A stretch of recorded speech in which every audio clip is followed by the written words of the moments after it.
Okay, good morning po. Happy New Year. Parang hindi happy. Sabi ng iba, Happy New Year. Parang may amats pa ng 2025 yung iba rito ah. Sino rin yung gumising 2025 pa rin, ayan. Kailangan pag gumising ka, excited ka, 2026 na no? May tanong po ako sa inyo, pagkabagong taon o pag-uumpisa ng taon, usually ano ginagawa ninyo? Ano ho? Karamihan na nakikita kong mga kababayan natin ang ginagawa, clearing operation. Ibig sabihin, pagdating ng bagong taon, yung nagkakaroon sila ng general cleaning sa mga bahay nila. Lahat ng mga luma, lahat ng mga sira, lahat ng hindi na pwedeng pakinabangan, inaalis sa bahay, tinatapon na. Kasi obsolete na eh, kasi useless na eh. No? So in the same way, maganda rin sa atin bilang Pilipino na mag-practice ng clearing operation. Tama po ba? Ano ho? So yan, sino na rito yung nakapag-clearing operation? Ano? O baka naman ibang clearing operation yung ginagawa ninyo. Instead na lumang gamit ang inaalis ninyo, ang ginawa ninyo, inuubos ninyo yung handa ninyo nung Pasko na naiwan pa. Ayan. Sino rito yung nagkakaroon ng ganong clearing operation? Actually, ito nakakagulat po. Ano ho? Sabi sa balita, mas kumonti raw yung mga naputukan o talagang nagkaroon ng aksidente patungkol sa mga paputok. Mas konti raw, sabi dun sa statistics. Kaya lang ang nakakalungkot at nakakabahala, mas dumami raw sa ospital yung mga tinakbong na high blood, na stroke, na atake sa puso. ano, kaya ho, alam nyo, bawas-bawas ho tayo ng kain, at saka mag-exercise tayo, Sabi nga po nila, galaw-galaw para hindi ma-stroke, Ako naman sabi ko naman, galaw-galaw para hindi pumanaw. Tama po ba?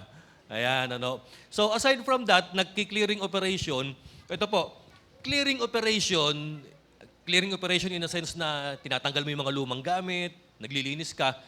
Clearing operation na pagdating ng bagong taon, hindi ka na nagluluto kasi iniinit mo na yung mga tira-tira ninyong handa. Actually, tama naman, Kasi para maubos, clearing operation din po yun, mga kapatid, Pero ito yung maganda, yung pangatlong clearing operation. Clearing operation in a sense na you're getting back to your normal life. You're getting back to business. You're getting back to your old fight. Na kung ano yung mga issue, assignment, mga gawain, mga dapat i-accomplish noong 2025, everything that is unfinished business in the year 2025, 24, 23, kailangan ituloy mo hanggang 2026. Ayan, ang tawag diyan is pagpapatuloy, clearing operation pa rin yan. Na hindi mo naman pwedeng kalimutan na lang yung nangyari noong 2025, tapos pagdating ng 2026, ay ibang assignment na naman ako, ibang trabaho na to, ibang agenda na to, ibang gagawin ko na, o ibang pananampalataya, ibang church na to. Hindi naman ho pwedeng gano'n, Kung ano po yung mga magagandang nabitin na proyekto mo noong 2025, noong nakaraang taon, mas maganda pagdating ng 2026, tignan mo at ituloy mo. Pero ang problema, listen to this. Pastor, paano ako makakabalik sa trabaho ko kung stress, distress, in-depth, discontented na ako doon sa nakaraan? Paano ko pa ipagpapatuloy ang pag-church kung I don't feel going to church anymore? Ayan, Paano ko pa ipagpapatuloy ang ministry o ang cell group ko kung hindi na ako namomotivate na i-encourage sa cell group? Ito matinding reason natin eh.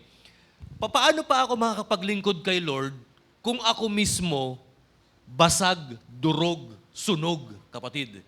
Di ba't ang hirap na kapag ikaw ay maglilingkod kay Lord, ang dami mong problema, ang dami mong struggle, ang dami mong crisis, spiritual, financial, relational, may sakit ka pa, physical, mga kapatid.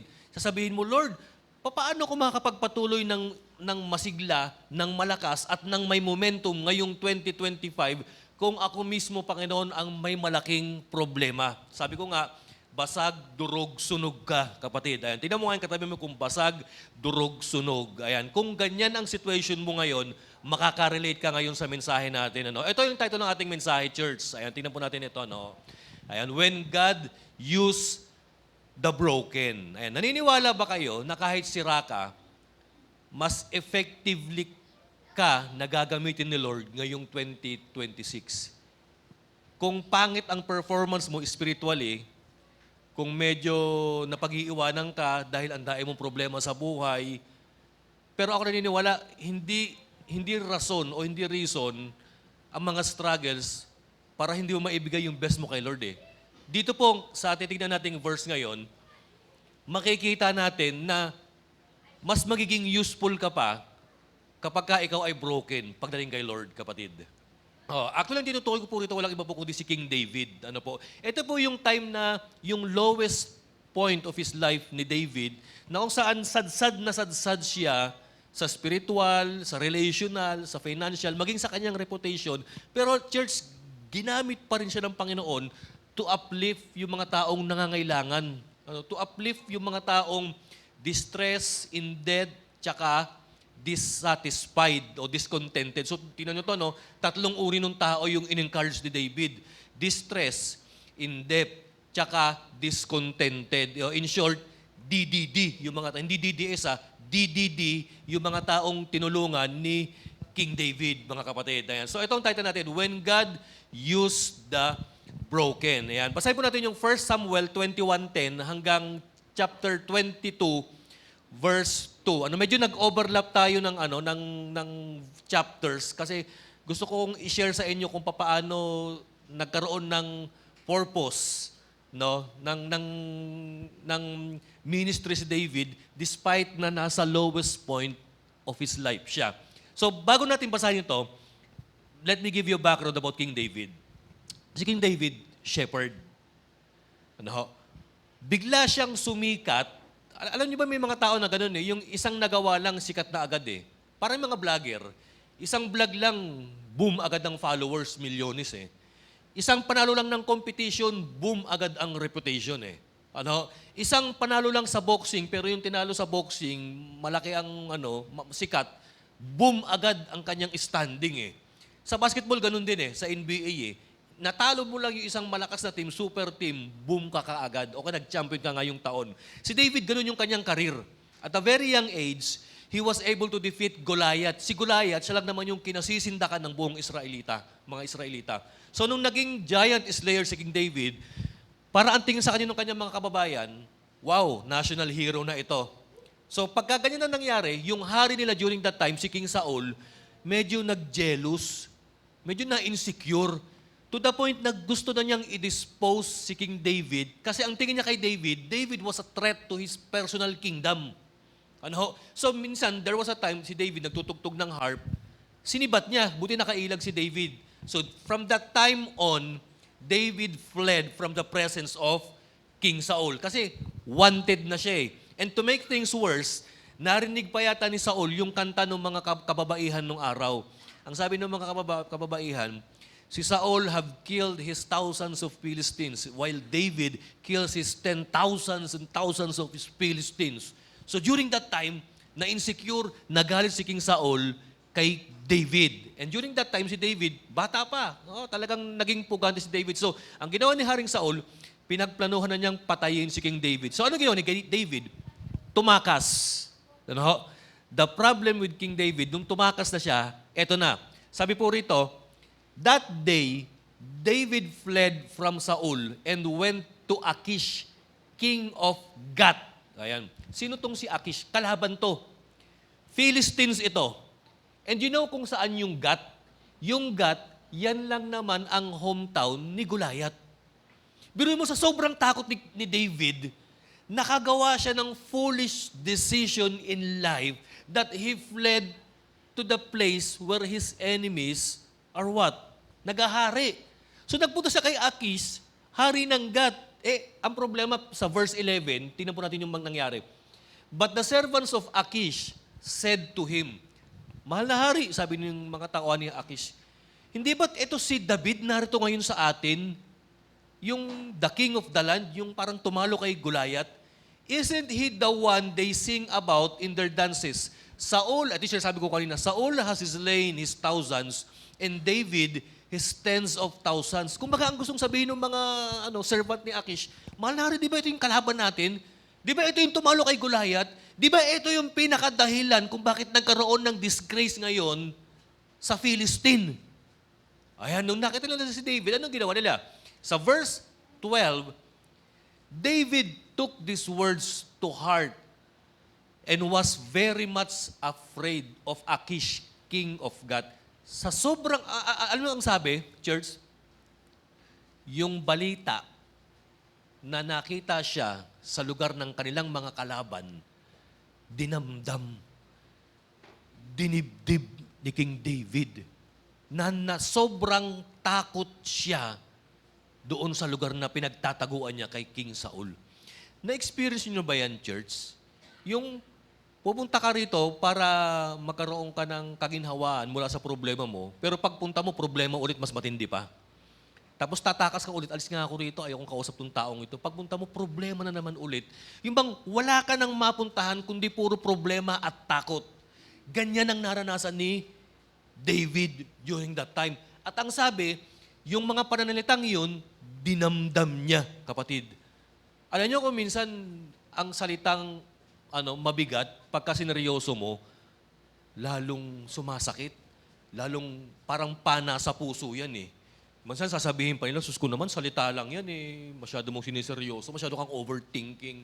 Tapos kakantahan mo pa, it's only words, in words is all I have. Minsan gumagano-gano pa tayo mga kapatid eh. Pero yung words na naramdaman ni David, yun yung nagbigay ng matinding takot sa kanya. In verse 13, ano pa po ang sabi? So he feigned insanity in their presence.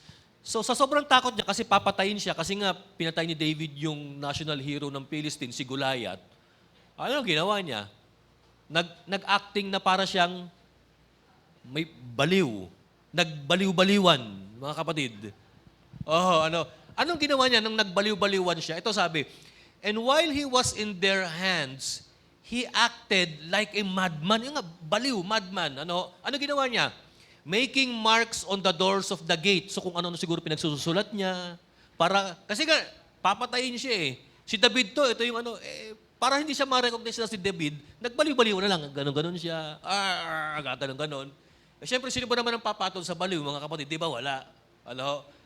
So, at ang sabi pa po rito, making marks on the doors of the gate, ito po, and letting saliva run down to his beard. Nagpatulo ng laway sa kanyang balbas.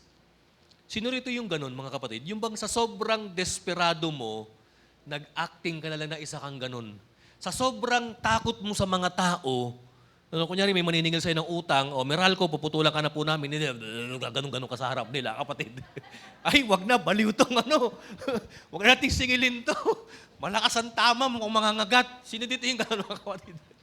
Si David, ganun na nangyari. Para lang siya hindi patayin, nag-acting na ganun, mga kapatid. So ano pa po ang nangyari? Sa verse 14, Achish said to his servants, look at the man. Tingnan nyo nga yung taong yan. Yan ba yung sinasabi ninyong giant slayer? Yan ba yung sinasabi nilang Israel's next king? Baliw eh. Look at the man. He is insane. Bakit yung siya dadalhin dito sa akin? Sabi ni Achish. Hindi si David yan. Baliw yan. Sabi ni Achish eh. And then in verse 15, am I short of a madman that you have to bring this fellow here to carry on like this in front of me? Alam mo sabi ni Achish sa Tagalog, kulang na ba ng baliw sa aking kaharian para dalhan niyo pa ako ng baliw sa harap ko? Ganoon mo kung ikaw si David, ang taas-taas ng self-esteem mo kasi you have defeated Goliath. But then, when King Saul had changed yung kanyang pakikitungo sa'yo, bigla kang nagtago, natakot, tumakbo ka sa teritoryo ng kalaban, at ngayon bagsak na yung self-esteem mo, kapatid. Ganyan din na minsan nangyayari sa atin, di ba? Noong 2025, noong 2024, we have what? Full of success, full of accomplishments, full of achievements. Tapos minsan sinasabi mo pa yung manifesting na yung success ko, gumaganong-ganong ka na. Tapos pagdating nung sumunod na taon, eto ka na ngayon, nagbabaliw-baliwang ka na. Kasi may gusto ka ng takasan, kapatid. Sa sobrang dami ng problema mo, ang last resort mo, eto na. Tapos iniinsulto ka na ng mga kalaban mo. Biro mo, iniinsulto na siya ni Haring Achish. Nasabi niya, kulang ba ng baliw sa akin, sa presensya ko, para dalhin niyo pa sa akin tong buang na ito? Sabi gano'n kay David. So ito na ang nangyari, no? In verse 16, ano pa po ang sabi? So David left Gath. Ito na, umalis si David sa Gath and escaped, and he went to the cave of Adullam. Ano ho? When his brothers and his father's household heard about it, they went down to him in there. Siguro, malamang kay David, parang, Lord, sobrang pangit anong nangyari sa akin eh. Nagbaliw-baliwan na ako para lang makaligtas ako. Pero siguro ang sabi ng Panginoon, David, hindi ka bagay dyan sa Gat. Get away from that place. Umalis ka, punta ka sa cave. Doon may papagawa ako sa'yo. Pero siguro ang sabi ng Panginoon kay David, David, hindi baliw-baliwan ang solusyon sa problema mo. Ayan. O, tandaan niyo mga kapatid hindi ho pagiging baliw ang problema, ang solusyon sa mga problema natin Ano? O kung minsan hindi ka man nagbabaliw-baliw, naghihina-hinaan ka, nag-iinarti-artihan ka. Ano? Stop licking your wounds, kapatid. Tigil-tigilan mo na yan, hindi kailangan mong bumangon. Kasi mag-i-encourage ka pa eh. So ang ginawa ng Panginoon kay David, na-redirect si David going into Cave of Adullam. At ano nangyari? Pero mo ito maganda kay David Nung nabalitaan na si David ay nagtatago sa Cave of Adullam, his brothers and his father's household, yung family niya, nagpunta doon, pinuntahan si David. Alam niyo, church, pamilya lang din talaga ang tutulong sa atin if we are on our lowest point of our life. Kaya kayo mga kabataan, mahalin yung magulang niyo, mahalin yung pamilya niyo, mahalin yung mga atit kuya ninyo. Kasi pag nalubog kayo, hindi ka na pupunta ng tropa mo, pamilya mo pa rin ang sasaklolo sa'yo. So, sinaklolohan siya nung kanyang family at nandun sila sa cave. And then in verse 2, yung final verse natin, ito po ang sabi, all those who were in distress, ito yung sinasabi kong DDD, in distress, in debt, or discontented, they've gathered around him. Biruin mo, no? Dumikit. Anong kailangan ni David? Pag sinabing distress, yung mga natatakot din, yung mga nababalisa rin, yung mga taong nag-overthinking at nagkakaroon ng anxiety, nade-depress, sila ito, distress. Sino yung mga in-debt? Ito, yung mga may utang, yung mga pinaghahabol. Sino yung mga discontented? Ay yung mga taong hindi na masaya sa pamamahala ni Haring Saul. Parang yung Pilipinas ngayon, hindi mo ba? Ang daming distress, ang daming may utang, at ang daming hindi na kontento sa nangyayari sa bansa natin. Ano ho? So yung DDD, distress, in-debt, discontented, nagpunta kay David. Apat na din na ito, mga kapatid, magsama-sama na sila. Ano? Si David, kasama yung distress, kasama yung in-debt, at saka discontented. D. Tingnan natin kung ano mangyayari sa pinagsamang apat na D na ito, mga kapatid. Ano? Pagdating po rito, and he became their leader. Wow. Alam niyo, ang ganda na ginawa ng Panginoon kay David eh. While David was at his lowest point of his life, God reshaped David. He molded him once again at binigyan siya ng ministry to encourage yung DDD. At ang sabi, about 400 men were with him. Biruin mo, 400 DDD ang kasama niya, mga kapatid. So itong verse na to, church, himay-himayin lang natin. Back tayo dun sa outline. Tingnan natin ito, church. Sino yung support ni David during the peak of his career? At sino itong support ni David na nawala nung hinanting siya ni Haring Saul? Prior sa paghunting sa kanya ni Haring Saul, andyan yung reputation niya, andyan si Michal, yung asawa niya. Actually, ang masakit kay David, ito eh. Si Michal, anak ni Haring Saul. So therefore, si David tsaka si Saul, anong tawag dito? Magbiyanan. Biyanan ni David si Haring Saul. Samuel yung kanyang mentor. Si Jonathan, bayaw ni David. Anak ni Haring Saul, pero best friend ni David. Ito yung pinakahuling support ni David, yung self-respect. Alam niyo, itong limang ito, nawala ito lahat when David experienced the lowest point of his life. Natanggal yung reputation niya. Biro mo, from being a national hero into becoming the worst criminal of Israel. Hinahunting siya ni Haring Saul eh. Kapatid, ano ang itsura mo kapag nawala ang reputation mo? Ano ang mangyayari sa iyo if you are stripped of your accomplishment? Kapag kayong nagawa mo magaganda, binura na. Di ba't masakit? Di ba't nakaka-down talaga? Ito pa, ano ang mangyayari kapag kayong asawa mo, tinalikuran ka na? Alam niyo, during that time, nung hinahanti ni Haring Saul si David, magkasama si David at si Michal. Kaya lang, ang sabi ni Michal, takbo ka na. Andiyan na si tatay, si Haring Saul, papatayin ka na niya. So, nung pagpunta ni Haring Saul kay Michal, sabi ni Haring Saul, nasa si David? Alam mo, ito masaklap sa nangyari kay David. Ang sabi ni Michal, pinatakas ko tay kasi pinagbantaan niya ako, kaya ako siya pinakawalan. Biro mo maging asawa mo, tinalikuran ka? Masakit for King David sino rito yung tinalikuran ng love life nung 2024, kapatid? Makaka-relate ka. And aside from that, ito na. Nung tumakas na si David, galing kay Michal, kasi hinahabol siya ni Haring Saul, nagpunta ka siya kay Samuel, yung mentor niya, Prophet Samuel. And alam mo din ni Samuel na papunta si David sa kanya. Ano gano'n ni David? Mula kay Samuel, tumakas siya. So, biro mo, asawa mo, mentor mo, reputation mo, strip off na. So, ginawa ni David, napunta kay Jonathan, nag-usap sila. Tol, kahit anong mangyari, tropa tayo Alam mo naman situation natin. Kalaban ako ng tatay mo. Alam mo naman wala akong kasalanan, inuusig ako ng tatay mo. Pero sabi ni Jonathan, hindi, tol, ako mananiniwala ako sa'yo.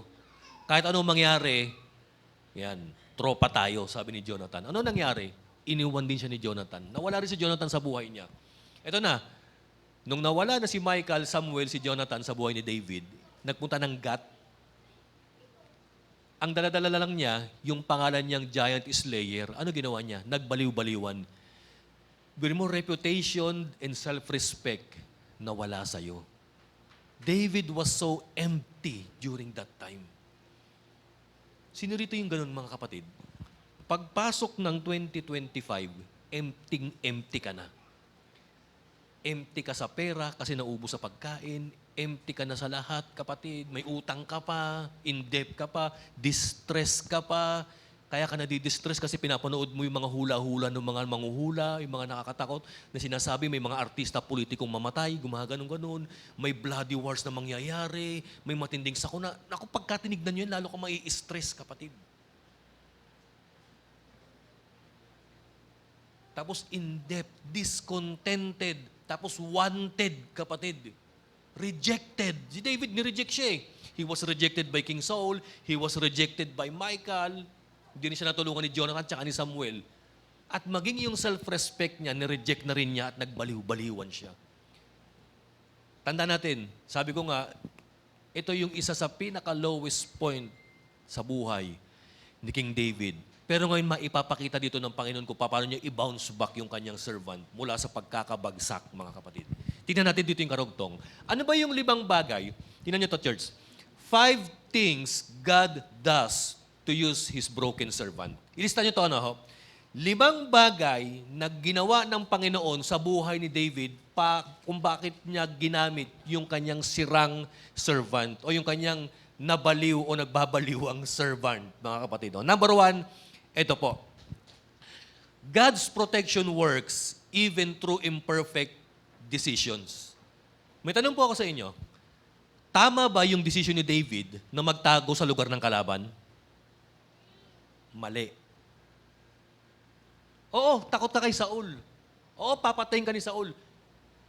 Ang malala kay David, nagpunta pa siya doon sa lugar na mas papatayin siya.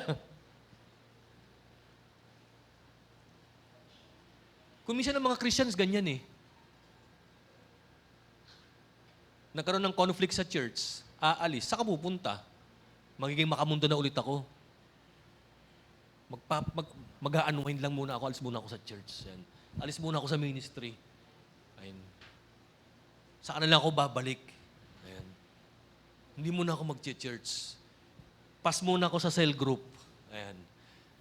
Ate Rose, pass muna ako sa music team. At alis muna ako dito. Pastor, alis muna ako sa mentoring natin. Saan pupunta? Sa GAT? Sa lugar ng kalaban? Sa lugar ng demonyo? Abay, lalo kang pupulutanin dyan.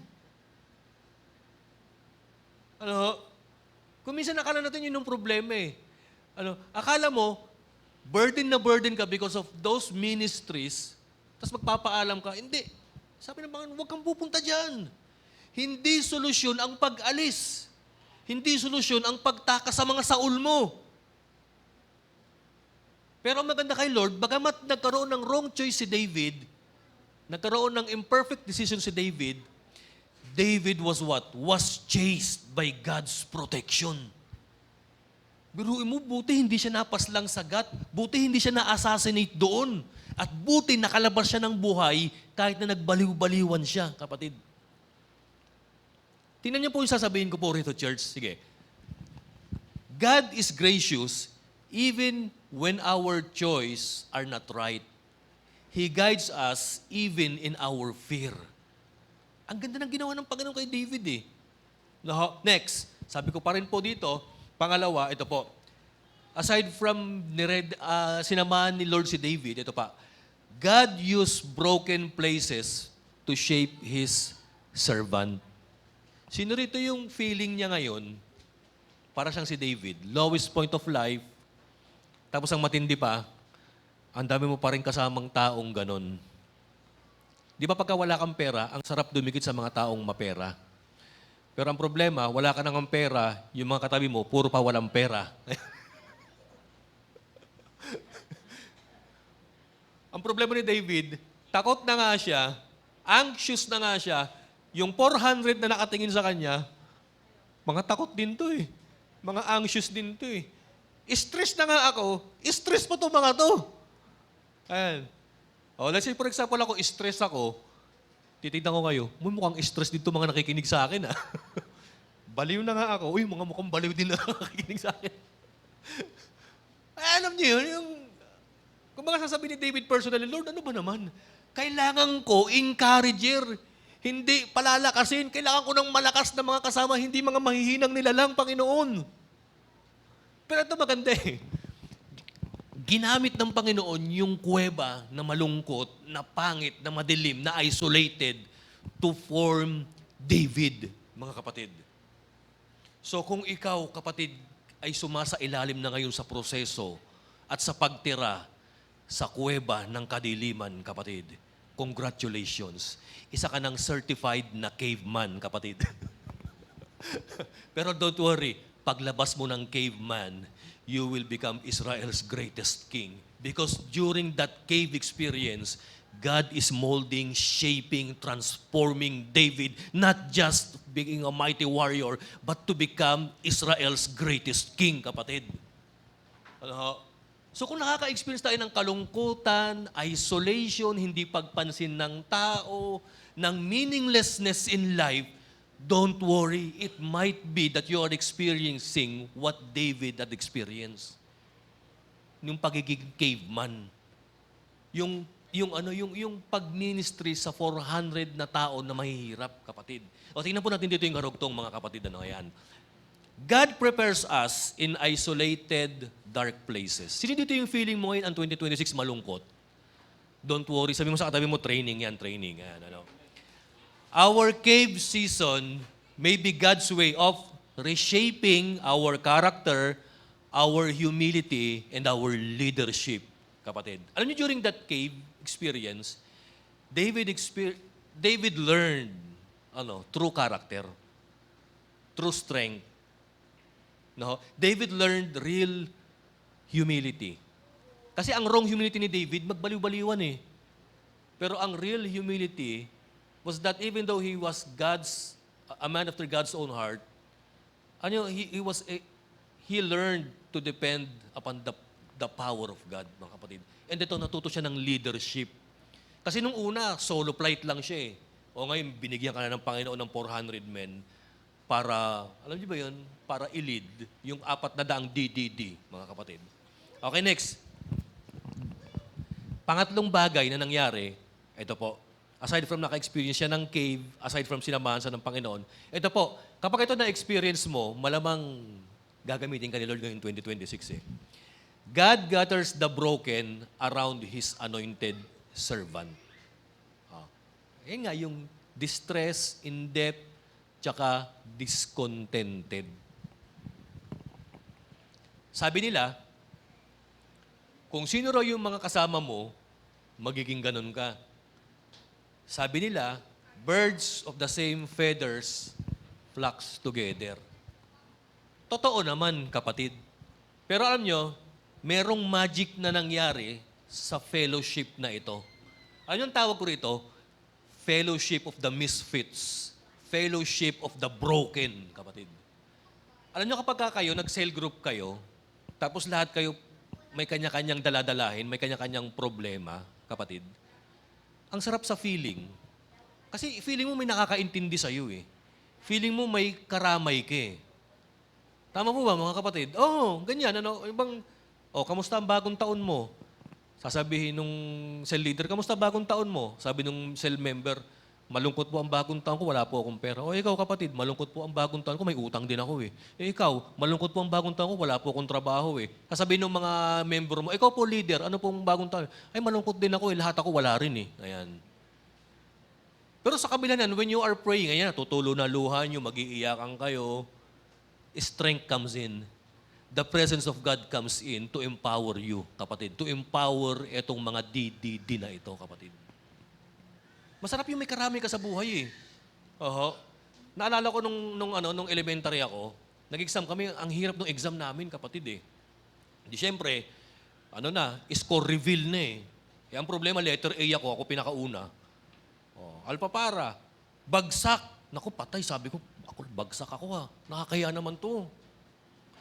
Di sumunod, B, bakalso, bagsak din. Uy, dalawa na kami, sabi ko, ayos to ha.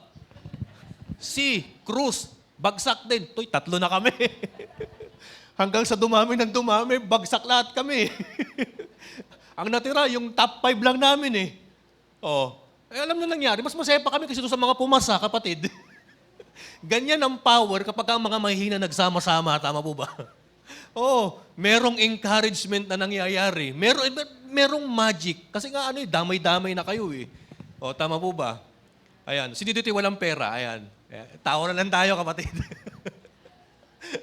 Yung mga walang love life. Ayan. Walang jowa. Tawa na lang tayo. Ayan. Sino dito yung mga manulungkot?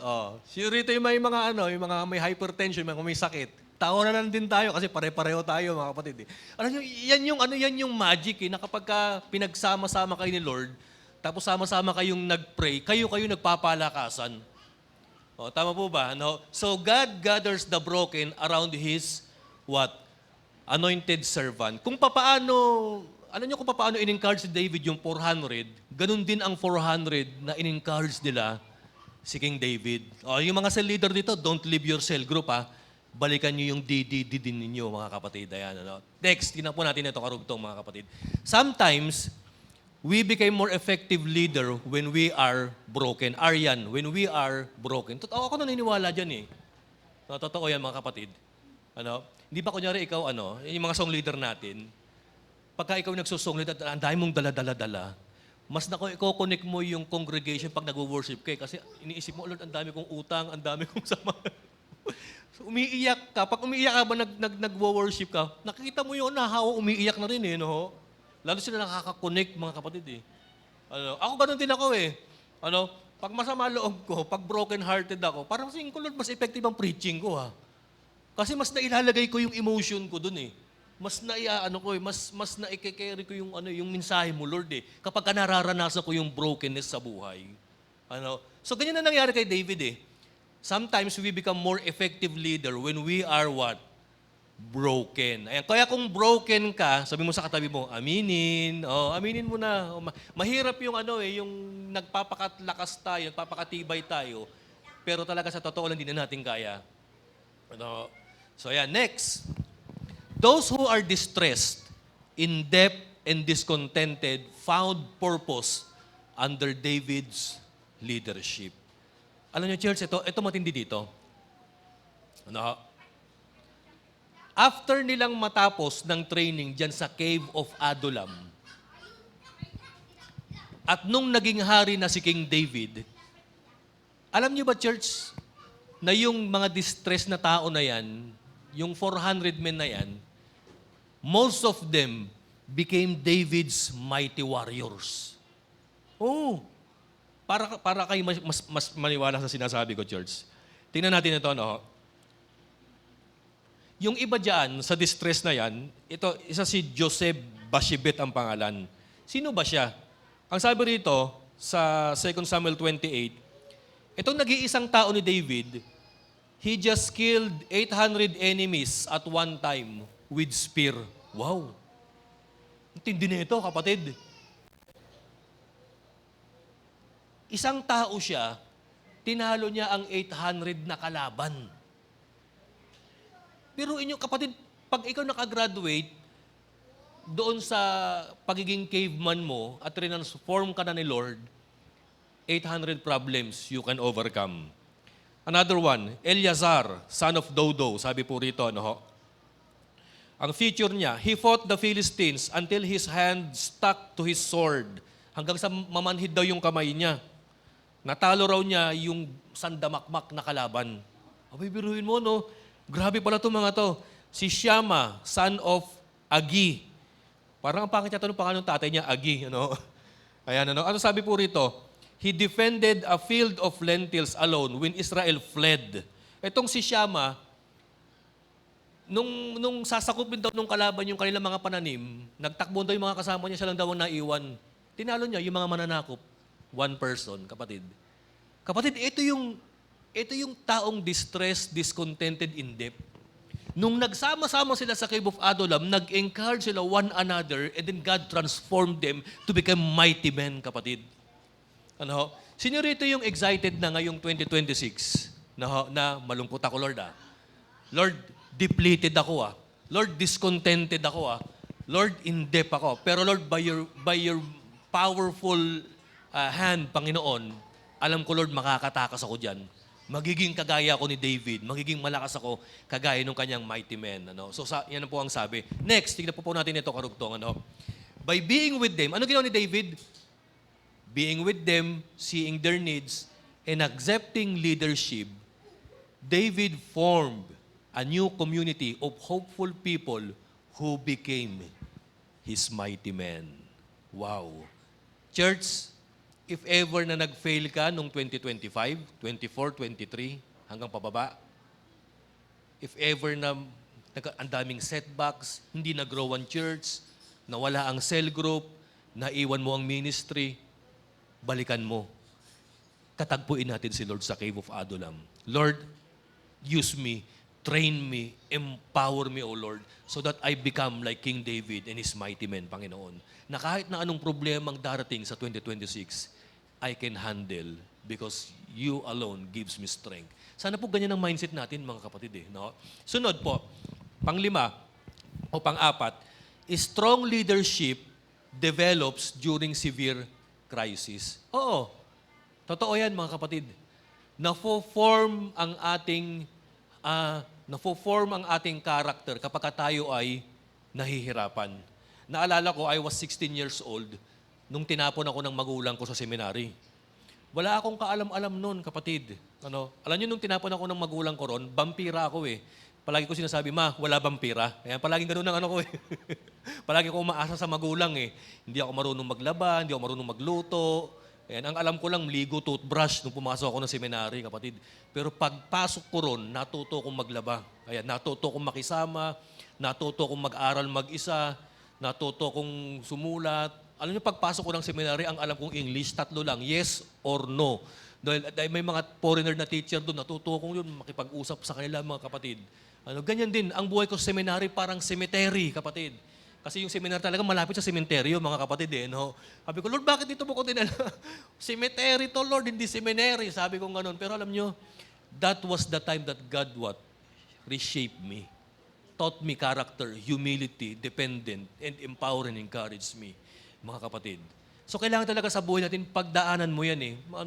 Strong leadership develops during severe crisis. Ayan. Tingnan nyo, sa totoo lang, mga kapatid, pag naranasan mong walang pera, pag nagkapera ka na, matututo ka ng mag-budget. Kaya mga mister, mga kapatid, minsan maganda rin yung yung nakaka-experience kayo ng walang pera, yung misis ninyo, nakatututong mag-budget yan. Lalo na pagkasweldo, wala ka na maibigay. Wala na, naubos na, pinambayad ko na ng utang eh. Sasabihin ng misis mo, ano ulam natin? Hindi kaya mo yan kasi leadership develops during financial crisis. Di syempre, ang binigay mo, 20 pesos lang, kakasahod lang. Yung misis mo, matututo yan. Yung bang 15 katao kayo, kaya ko pakainin sa 20 pesos lang, mga kapatid. Tama po ba?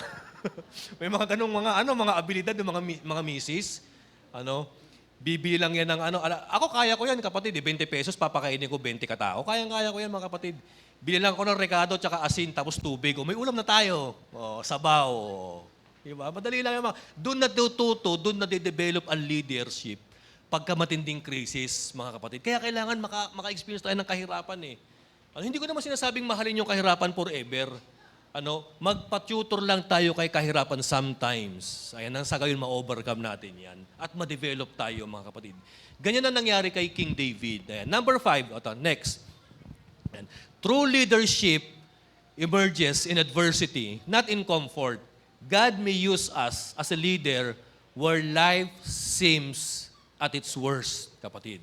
And then yung panglima, ayan, God turns rejection into redirection. Anong wrong direction yung pinuntahan ni David? Anong rejection yung na-experience ni David? He was rejected by King Saul. He was betrayed by his wife. He was neglected by his best friend. He was abandoned by Samuel. Pero mo rejection, going to the wrong direction. Pero ang maganda kay Lord, God redirects David despite of those rejections. Sino rito yung naka-experience na ng mag-apply ng maraming trabaho? Nung dati pa, pero walang trabaho. Kapatid, baka redirection yan. Baka hindi bagay sa'yo yung kumpanya. Minsan kasi sinasabi natin, hindi raw ako bagay sa kanila eh. Hindi sa totoo lang, ang sabi ng Panginoon, hindi sila bagay sa'yo. David, hindi bagay sa iyo si Saul. Ang bagay na katropa mo, sino? Si Joab. Yung chief of staff mo. Si Joseph Bashibet. Yan yung mga lalaking mighty men mo. Yan ang mga bagay na katropa. David, hindi bagay sa iyo na maging katropa ang hari ng mga kalaban. Si Haring Akish. Ayan. Ang bagay na kasama mo, David, si Zadok, yung priest. Yan, yung magiging high priest ninyo nung ikay magiging hari. So God turns rejection into redirection. Yan. Mga kabataan, pag hindi kayo pumasa sa entrance exam, pag hindi kayo makapasa sa application, pag hindi kayo makapasa sa varsity team, pag hindi kayo makapasa sa kung ano-anong mga pwedeng pagkakaabalahan, bukas ang ministry team ng church para tanggapin kayo, kapatid. Baka talaga dito ka sa church. Nag-a-apply ka ng tugtog-tugtog o magbanda, baka naman pinapatugtog ka ni Lord dito sa harapan niya para mag-lead ng worship sa Kanya, kapatid. So anong lesson yung pwede nating makuha rito? Merong 5 lesson. Number 1, ito po. Fear may push you, but God still pursue and protect you. Biro mo yung takot ni David, na itulak siya hanggang kay Haring Akish, hanggang sa kalaban. Di ba't kumisan ang takot natin ganun eh? Sa sobrang pagkatakot natin, kung ano-ano pinagagagawa natin, kung ano-anong wrong choice, poor choice, foolish decision yung ginagawa mo, pero sa kabila niyan, hinahabol-habol ka pa rin ni Lord. Pangalawa, ito po. Cave is not the end. It is just the beginning. Nung ancient days, ang kuweba, libingan. Libingan ng kuweba. Kahit ngayon doon sa bandang mga north, yung mga tribal people doon, ang kuweba, ginagawa nilang sementeryo, libingan. Minsan pag naka-experience tayo ng cave experience, akala natin ito ang katapusan ng lahat eh. Pero para kay Lord, hindi. Nag-uumpisa ka pa lang dyan sa cave. Marami kang matututunan sa cave. Marami kang matututunan kasama ang mga taong distressed, in-depth, discontented, David. Marami kang matututunan sa mga sharings ninyo. Ayan. Marami akong ipapakita sa inyo, sasabihin ng Panginoon, sa kuwebang madilim. Ayan, Akala natin katapusan na ng kuweba eh. Katapusan na ang kuweba. Hindi. Para sa akin, ang kuweba, birthplace yan. Birthplace ng isang mighty warrior. Birthplace ng strong men ni King David. Birthplace, kapatid yan, ng greatest king of Israel who will push the territories and boundaries of Israel to its limit, kapatid. Pangatlo, third lesson. God sends His best people during your lowest situation. Di ba pagka malungkot tayo, church, pag down na down tayo, minsan ayaw natin kausap ang tao eh. Minsan sasabihin natin, gusto ko ng privacy. I want isolation. I want being alone. Ayan, minsan ganun ang ano natin eh. Tapos minsan kinaiinisan natin yung mga nagchat-chat sa atin. Di ba, kumbaga, problemado ka na, dahil mong perang problema, financial crisis. Mamaya-maya may biglang magchat-chat sa'yo, Mars, kamusta ka na? Sabi mo, ano ba to? Wala na akong pera, mangangamusta ko to si Mars. Mangungutang na naman yata sa akin to. Yung pala mamaya, tingnan mo yung message na baka mamaya sasabihin, Mars, SM tayo. O, di ba? Ayun, no? Baka mamaya nagpapadala si Lord ng mga tao sa'yo to give you purpose in life, to strengthen you, to encourage you. Di ba sabi ko nga, si David nasa cave, nagtatago, naku Lord, gusto ko ang mapag-isa eh. Binigyan mo pa naman ako ng 400 sunog, basag, durog na mga tao. Pero maganda kay David, ginawa siyang leader. Leader of the band. Ayan, leader of the broken. Leader of those misfortune na mga tao. Leader ng mga sawing palad. Leader of those broken-hearted. Hindi ba't ganyan din yung ginawa ng kanyang kaapu-apuhan, si Jesus Christ? Nung nandito si Jesus Christ sa mundong ito, sino-sino yung mga sinamahan niya? Hindi yung mga proud, hindi yung mga religious elite na mga Pharisees and Sadducees ang sinamahan ni Lord eh. Ang sinamahan niya yung mga taong prostitutes, tax collector, yung mga outcast, yung mga shepherds, yung mga freedom fighter, yung mga broken-hearted, yung mga rejected ang sinamahan ng ating Panginoong Hesus. So sana tayo, church, ganun din tayo. If feel mo that God is calling you to lead people, hanapin mo itong mga taong ito, yung mga DDD. Baka kailangan kanila. At kapatid, tandaan natin, baka kailangan mo rin sila. Kailangan natin ng kwento natin ni bawat isa, kapatid. Yung kwento ng kasawian, kailangan natin yan to encourage us, to strengthen us, kapatid. So sabi ko nga, God sends His best people during your lowest season. Sino yung mga best people na pinadala ni Lord kay David? Yung family niya. Yung brothers niya, yung parents niya, at yung 400 na DDD na magtra-transform din kasama ni King David. Alam niyo, ang ganda dito nung pag-transform nila eh. Kung paano naging great si King David, ganun din naging great yung kanyang mga mighty men.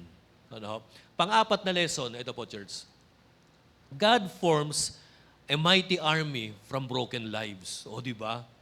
Sabi ko nga, yung isa roon sa discontented, sa distress, isang tao lang siya pero 800 people kaya niyang talunin, kapatid eh.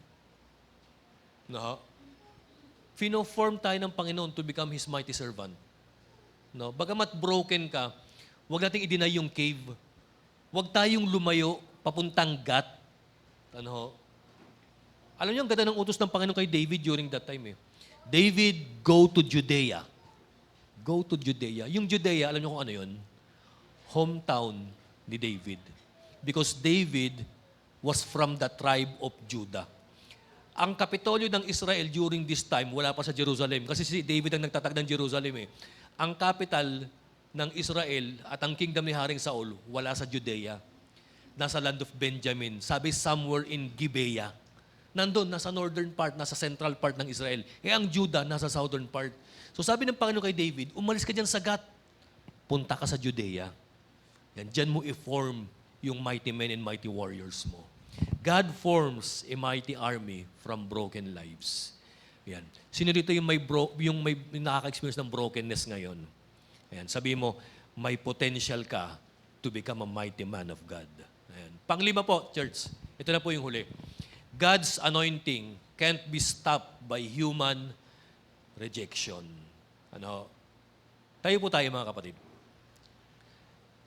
Di ba, kung kayo si David, ano kayang iisipin ninyo nung nagkasira-sira ng buhay ninyo? Ako, pumasok lang sa isip ko to eh.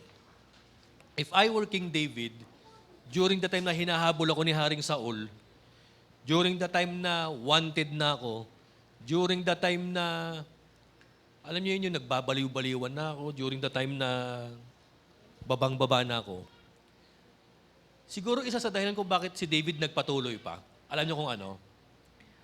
Back tayo sa 2 Samuel 15 yata. 15 ba? Nung inanoint ni Samuel si David at pinahiran ng langis sa ulo.